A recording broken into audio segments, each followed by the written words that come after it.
In this video, I'm going to be breaking down every LinkedIn automation that you need to grow on LinkedIn, and more importantly, generate leads and make sales for your product or your service. The automations that I'll be teaching in this video are all proven, they're all battle-tested winners that are working wonders this year that more than 2,000 B2B businesses are actively using to generate leads without having to hire and train a VA, spend thousands on an expensive agency, being viewed as spam or getting shut down by LinkedIn, and most importantly, without having to spend dozens of hours doing manual tasks that could be spent doing high leverage things. Now, if you're not able to watch this all the way through right now, or if this is just a bad time, just do yourself a favor and save this video for later, because you will want to make sure you watch this all the way through and set up the same automations that I am doing right now. Now, LinkedIn automation has helped my agency book in meetings with names like Morgan Stanley, Calendly, Reddit, PwC, Deutsche Bank, IronBrew, Bar, PandaDoc, and Headspace and Stripe. And we did all of this because we were leveraging LinkedIn automation across 200 plus accounts with a couple other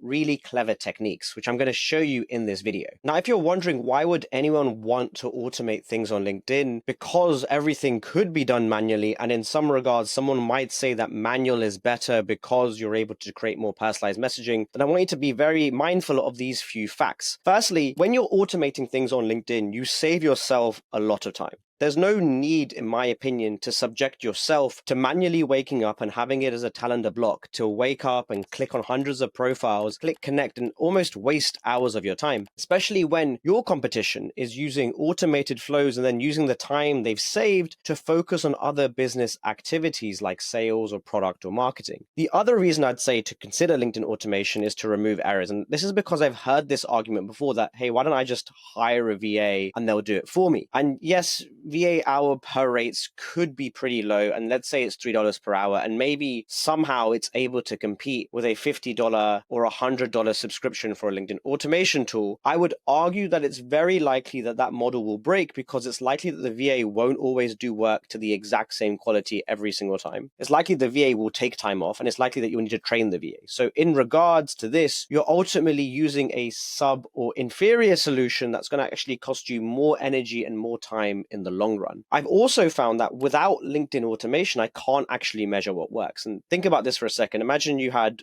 3 verticals you were testing. And in this example, let's say it was HVAC, lawyers, and agencies. And you say, I'm going to send out 100 connection requests to each of those verticals and then measure which one has a higher acceptance rate, which one has a higher reply rate, which one has a higher booking rate. If this was done all manually, it would be very hard to distinguish which meetings, which replies came from which list, because you would ultimately need to look at that reply, look at that conversation, and match it back to that individual list. So you have 3 spreadsheets, you're tracking everything. It's very time consuming. Alternatively, we had this one client, for example, where we were able to automate campaigns into literally exact verticals. So we had a vertical for HVAC, a vertical for healthcare. And so, for example, we saw a really bad acceptance rate in the HVAC niche at 5%. And so we said, this is really not great, and maybe this is better in other niches. So we launched another campaign into the healthcare, and we almost doubled our connection acceptance rate. It's really easy to see this when you have dashboards and automation tools that are doing this for you. But when you're doing this manually, it's really hard to measure this acceptance rate, because you need someone to manually check on all the data, which again costs you more time. The next thing I love is when you're automating things, you are able to essentially add connections whilst you sleep. And I absolutely love the fact that I can grow my network whilst I'm sleeping. It's completely passive. And the marginal cost to the ROI is pretty wild. I could create a lead list of 2,500 leads, set it up today, and then be done with it and not really have to check back on that automation for the next 1 to 3 months, because it is literally running passively for me. And especially true if you're not ready to go to market for whatever reason. Say you're thinking about doing automation, or you want to build an audience in advance of selling a product. This is a great way to do it too, because you don't need to pitch. You can just have a connection accepted by a ICP, and then when you're ready to sell, you can then message them, at which point they're already part of your network. They already know who you are.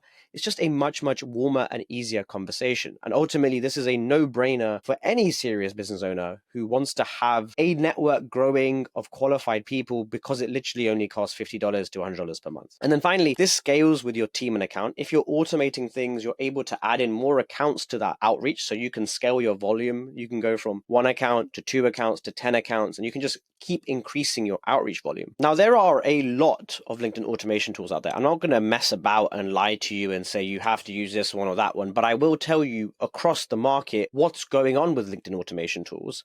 my personal experience, having done this for literally 6, 7+ years, and the specific outcomes and concerns you need to be aware of. So I've seen nearly every automation method, every tool come into market. I could list them all right now. It's the most sophisticated it's ever been, but some mistakes are still being made by some tools, and I think you need to be aware of them because it can cause you big issues. The first is proxies and locations. So whenever you log into LinkedIn, LinkedIn knows where you're logging in from. This is a help article showing how you get a notification when you access LinkedIn from a new location. So if you've ever had someone log into your account and they're in a different location, you get this like 2FA message saying, are you sure this person's logging in from location? That is what's happening. And so it's not a huge issue when that person is legitimately using that account for whatever reason, because they ask for a 2FA from your phone and email, and generally it's okay. And if that account stays logged in, it's not a huge issue. But I have found that there are certain tools that re-log into your account every single day. Like that's just their flow. Or when they re-log into their account, they don't use the same location. They don't use the same proxy or VPN. And that causes the, hey, you're in this new location to appear multiple times, which can cause an issue for your account.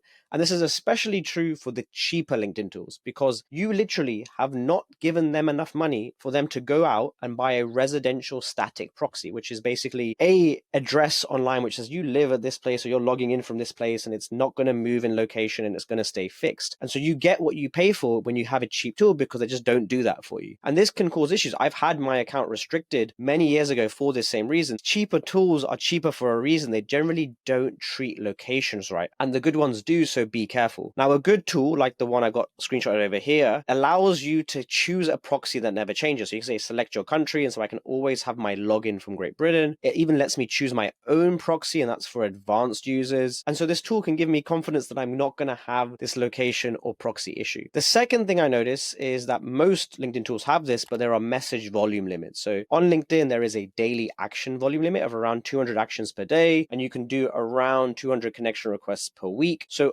ultimately, you can't go too much volume on LinkedIn without causing some red flags. Now, most LinkedIn tools know this, so they give you a feature where they let you choose how much volume you want to do on a certain action. And most of the time, you can just leave it at default settings. Some tools are a bit more strict than other ones. They limit your volumes more because they're a little bit scared. They don't want to cause any banning events, but you can change your daily action limits on most tools. And say, for example, in HeyReach, I can just scroll them around like over here. Third is inbox managers. And this is where we begin to see some separation from all the tools. So the good tools, and I'd say about 50% of them, have inbox managers, which means you don't need to be logged into an account to respond to your DMs. And that's really useful if you have a team that are managing your LinkedIn account, that are doing some outreach from there, because you can give them access to the HeyReach account, which has the inbox, and not to your actual personal profile. Now, the only tool that can beat these inbox managers, in my opinion, is Condo. That's trycondo.com, but it's more for general usage. Condo doesn't do any outreach. It's more just for like, hey, this is like a new LinkedIn inbox tool. So FYI, I like Condo, I use it, but I would prefer, if I was only doing outreach, just to use the Outreach Unibox, because it's just much easier and it's obviously cheaper to have one tool than having two. Now, the inbox managers really shine when they have something called a Unibox or a feature which allows you to flick between different senders. So in this model over here, you'll see a little screenshot where it says senders with a down arrow. And what that ultimately means is that I can literally go through different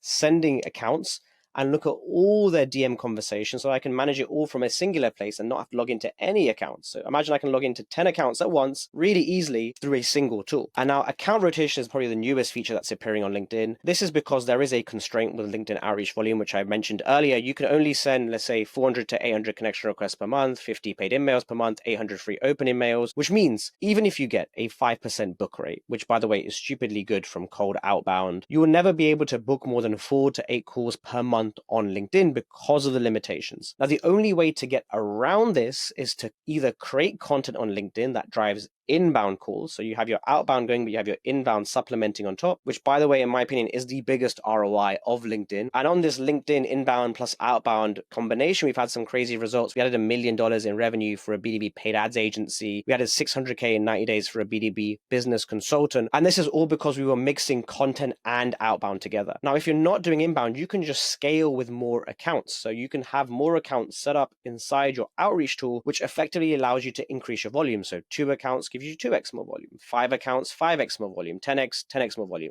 and so forth. This tool, HeyReach, allows for account rotations, which basically means once an account hits its daily limit, the next account kicks in so you can keep doing more volume, which by the way is how all high volume cold email works. So it's exactly the same model, but it's for LinkedIn. And this is how it looks when you go into create a campaign. You can just click between LinkedIn senders, which is super, super useful. And finally, the thing that I want to, flag to you about LinkedIn automation tools is there are some cheeky pricing models going on. A tool may look cheap, but in the grand scheme of things, they're not giving you what you need. So for example, this tool is $9.99 a month. This one is £17. And you might think, oh, I'll use the cheaper tool to get started, but I want you to be very careful. Look at what they're providing you in their features. So this one, for example, provides a personal CRM with stats, an auto invite, ability to connect with premium account users only, and then it doesn't even let you send automated messages in bulk. So ultimately, this is not giving you the full volume that you need. And so you're naturally going to have to increase your pricing plan with them very quickly. And you'll realize this within literally about 30 minutes of using them. And so you might think you're going in for a cheaper tool, but actually it's more expensive.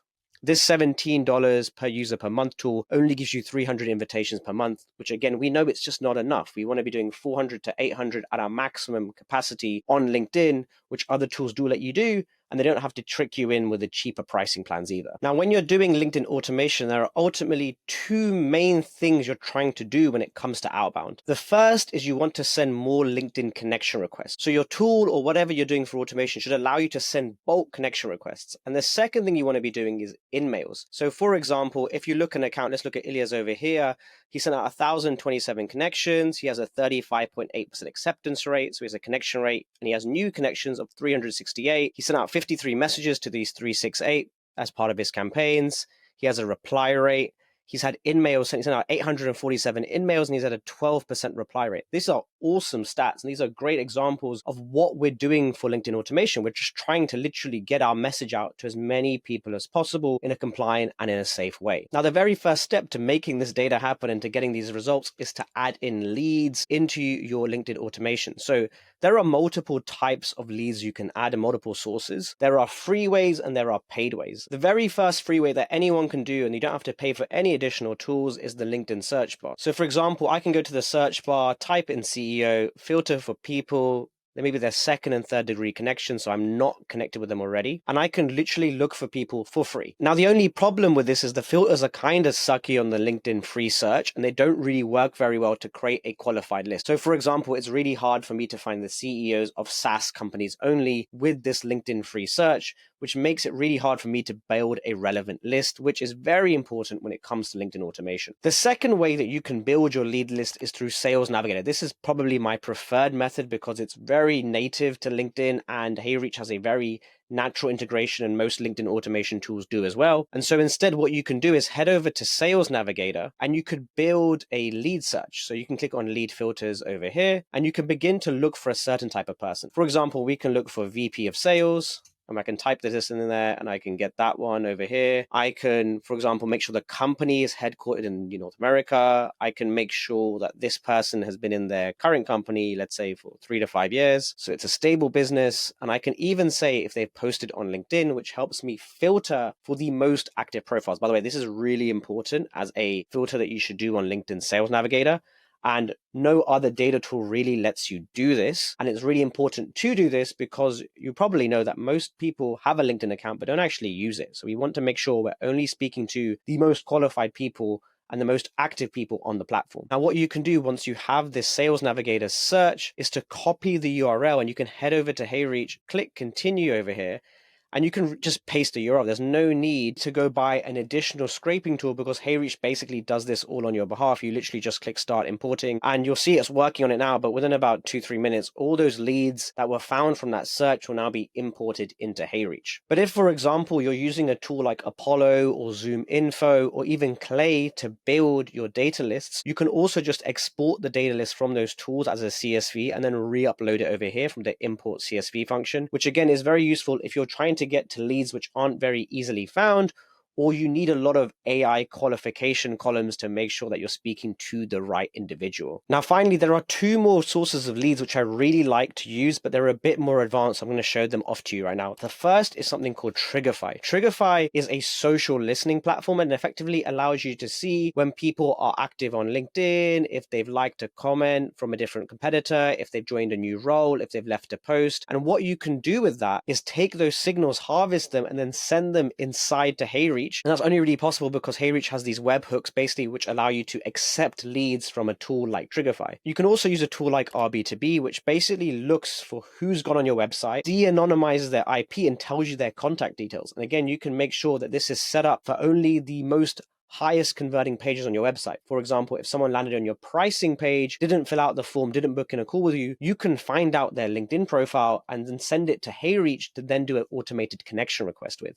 And again, so you can be literally converting more people through your funnel all automatically without doing any sort of manual intervention. Now, there are two specific campaigns you are going to want to create when doing any sort of LinkedIn automation. The first is the cold connection campaign. And this is what a cold connection looks like. You have a name, you have their headline, and it's ignore or accept. And you might also have a connection request note. And that generally means you're only going to accept a connection request if that headline looks interesting, if that name looks interesting, or if that connection note looks relevant. So keep that in mind whilst we build this campaign live. So what I will do is I'll head over to campaigns. I'm going to click start new campaign. Let's give it a name called test, and you click create. So you select the lead list that you want to import. I'll use the test list, which I already did. You click continue. And again, this is where you can add in a bunch of accounts for account rotation. So for example, I'm just going to add all 4 of them. I'm going to click continue again, and then I'm going to click continue over here. And then I'm going to start to build this campaign live. So the very first thing that I do is if it's a connection, and if they're not connected, I want to send a connection request. Now, what a lot of these data tools have found out is that a blank connection request has a higher acceptance rate than a connection request with a note. So typically I like to do blank connection requests. And then after, if they've accepted, I then click add action and I click send message. And this is where I begin to send my message to get some sort of meeting going or to get some sort of conversation going. And I can use loads of variables from the scrape that HeyReach has done. So for example, I can say, hey, first name, I help B2B SaaS companies book in meetings. Are you looking for more deal flow? For example, it's not an amazing message, but that's an example of what you could write. And it's got that variable first name in there. So in case for whatever reason the scrape goes wrong, you can just copy and paste it over here. You can then click save, and that's your connection campaign done. It's really, really simple, again, because we're using HeyReach and it's all very integrated with all the other tools. Now, the second type of campaign you want to do is a cold email campaign. And this is what a cold email looks like. It's kind of like a cold email, but on LinkedIn. It's got a subject line and it's got a bunch of text beneath it. And I can also build this inside HeyReach. So instead of me saying, hey, are you a connection? I can say, if you're an open profile, I want to add an action and I want to send an in-mail. And here I can choose a subject line. One of my best performing subject lines, by the way, is just the word hey. And then I can write a message in my in-mail. So typically I like to do messages that say, hey, first name. I then like to add a bunch of social proof.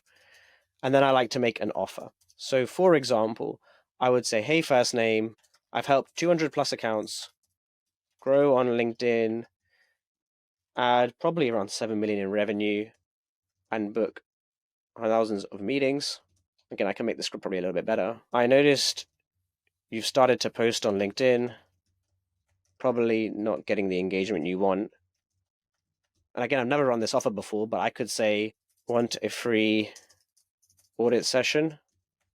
I'll show you what's working, what's not, and how to fix it. No strings attached. Interested?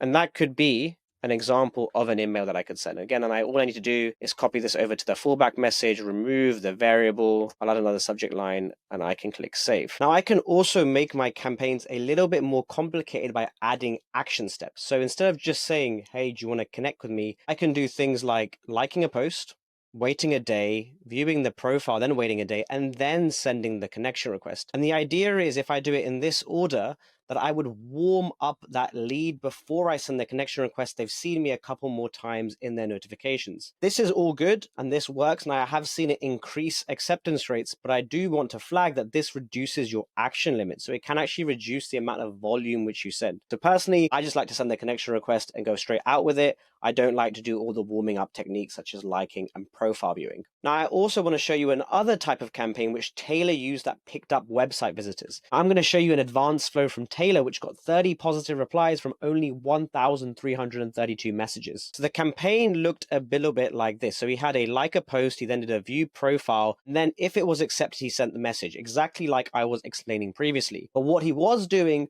was only targeting leads that had visited his website. So what he had done is he had used R2B and set it up on certain target pages, such as the Get Demo page, the Get Grow, and How It Works pages. And these indicate that someone is kind of interested, educated, and aware of the product. He then integrated this with HeyReach, and it was really simple to do that. You just click over to integrations, see R2B, and literally just click connect now, and then copy and paste this URL into RB2B. And almost immediately, all these leads that were visiting his website were flowing into the HeyReach account. And then all we had to do was create the campaign. And then what he did was create a bunch of custom variables for his campaign message. So this was his campaign message. It said, hey, first name visited your company name, and there's a use case variable here, and there's a visitors variable here. What he was doing was using clay.com to basically create custom columns that filled out this information. And this is what it looked like. These custom columns for visitors, for example, said, and with 316 visitors hitting your website, imagine being able to identify and engage with non-profit organizations, government agencies, and first responders. That line is completely personalized to the prospect he was reaching out to. And so was the use case variable over here, which specifically called out the type of use case that was relevant to that prospect. And now, as a result, Taylor sent out 1,332 messages, got 43 replies, of which 30 were positive, which is a really, really high positive reply rate, and something you should definitely consider in your campaigns. Now, as a result of doing outreach, you get a lot of data on connection acceptance rate, your message reply rate, your email replies rate, and even your booking call rates. And these are all variables and KPIs we care about. And I'm going to help break out the KPI hierarchy for you. Your inputs are your connection sent and your in-mail sent. These are these two variables here, and you want to make sure they're as big as possible. Typically, again, 400 to 800 every single month for a LinkedIn account for the connection requests. And then for in-mails, we want about 800 open profile in-mails sent every single month. Now, that's the input you have into the system. Your leading indicators for meetings booked and for revenue tend to be the following, which is one is your reply rates and then your positive reply rates. And that's both on connection requests and on in-mails. Now, your leading indicators, which are the things that come before revenue, are your connection acceptance rate, your messages sent, your message replies, your in-mail replies, and your meetings booked. These are all things that happen prior to you making money. And then your lagging indicators are deals closed and revenue. So naturally, if we want to increase deals closed and revenue, we want to increase acceptance rates, increase reply rates, and increase email reply rates too. Now, when you're looking at your data, you're going to want to increase these variables one by one, and I'm going to show you exactly how you should be thinking about influencing this data. So if you want to increase your acceptance rates, what I mean by that is going from 15 to 30%, which is typically average and upwards, you definitely want to think about who you're reaching out to and what your profile looks like. So when you get an inbound connection request, you are evaluating whether or not you're going to get pitched, if this person is going to be useful to you, and if this person is interesting, unique, or someone that you want to know. Now, being salesy in your headline, saying we do XYZ, or we help you save money, or we make you more leads, obviously will help you get sales. But it also means we're going to have a lower acceptance rate. And so if you want to increase it, do the following, because we did this experiment ourselves. We changed the headline from we do XYZ to founder at company, and then we do XYZ. The difference is the acceptance rate jumped from 14% to 20% because it just looked less salesy. And in niches where there's a longer sales cycle and you don't want to be so direct response markety, typically doing this will actually help you make more money. The second thing I suggest you do is use better filters for your data. More often than not, a lower acceptance rate is because the person seeing your connection request doesn't find you, your message, your offer, your business relevant to them. And so an easy way to increase acceptance rate is just to ensure you're targeting more relevant leads. So in essence, you need to make sure the leads you're reaching out to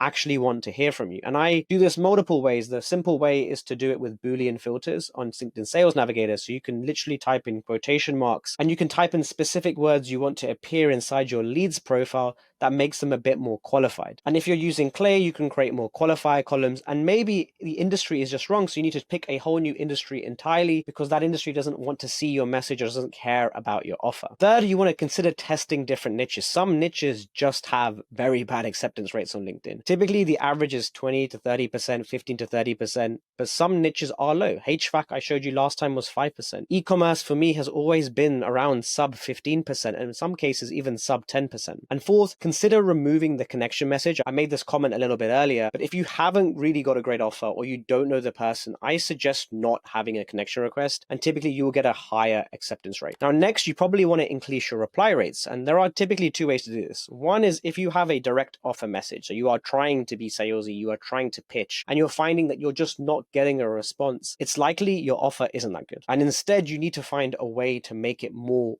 irresistible. So we're running this direct offer template for a client right now, and it's doing incredibly well. We're booking around 5 qualified calls every single month from around 800 outreaches, which is a 6% meeting book rate from cold. And all it says is something along the lines of, hey, we worked with a big brand, we got them a result, would you like a free service to give it a go? Now, the bigger the brand name, the bigger the result, and obviously the bigger and the higher perceived value of that service, the higher the response rate will be. So we're just making ourselves a bit more irresistible. The second technique is, if you don't want to be salesy, you don't want a direct pitch, make it even less salesy, because you can write a message that says, hey, I'm doing some research. What are you struggling with most when it comes to things? You're basically making your message look like market research and not imply a sale is about to happen, which helps people respond more. The second thing you can do is a this versus that question. So you can say, hey, I saw you're doing thing. Is the goal to get goal 1 or goal 2? By giving them options to what to answer, you actually help them respond. And this third one is my favorite. Just say, hey, name, and then give them a compliment with no ask whatsoever. It's such a big pattern interrupt on LinkedIn. It typically gets a very high response rate. And once you've fiddled around with your leading indicators, such as your messages sent, your positive reply rates, you want to increase your meeting book rates. And one of the best ways to do this is offer a reason for the call, because between the DMs and the call, there is just a huge gap,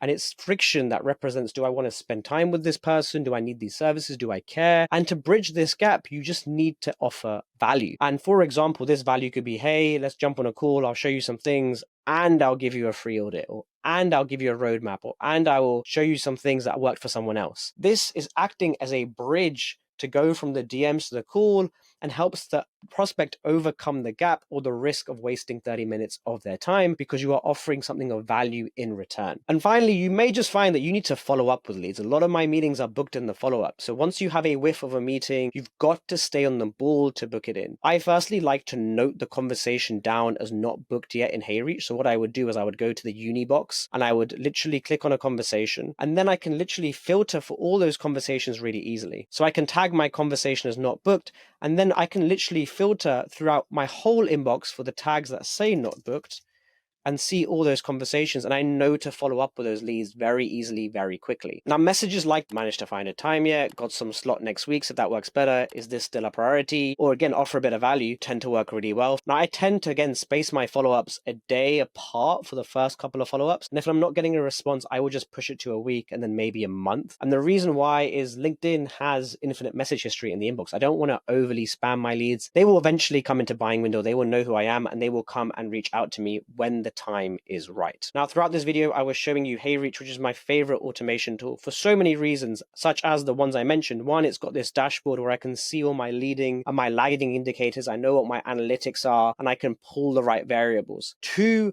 I can access leads from various sources. I can do it from the search bar, which is free, from Sales Navigator leads, from all the integrations, which is RB2B, such as Triggerfy, and I can even do it from LinkedIn events and post reactors, and most importantly from import CSV if I'm using Apollo, ZoomInfo, or Clay. What I also love is the proxy feature, which is right here. When you put in your LinkedIn email and your password, you can choose which country you're logging in from, which makes sure your account looks safe. And if you have your own proxy, you can literally click add your own proxy and add it there as well. They also have account rotation, which I showed you on the campaign, which means I can send more in-mail volume, I can send more connection requests, and ultimately, when I automate through HeyReach, I actually am able to save a lot more time had I used another tool. It's a no-brainer to use HeyReach. It gets cheaper the more accounts you add, and it's really simple to get started, as I showed you, because you can get a campaign running in literally 5 to 10 minutes. Now, in this video, we just only covered the automation side of things. And in reality, automation is only one part of a LinkedIn lead generation strategy to help you get leads, grow your business, and make sales. So click here to watch the next video, which covers the best LinkedIn lead generation strategy, which you need to be using this year to generate hundreds of leads, get your profile set up, and do follow-ups the right way. Thank you for watching, and I hope you enjoyed it.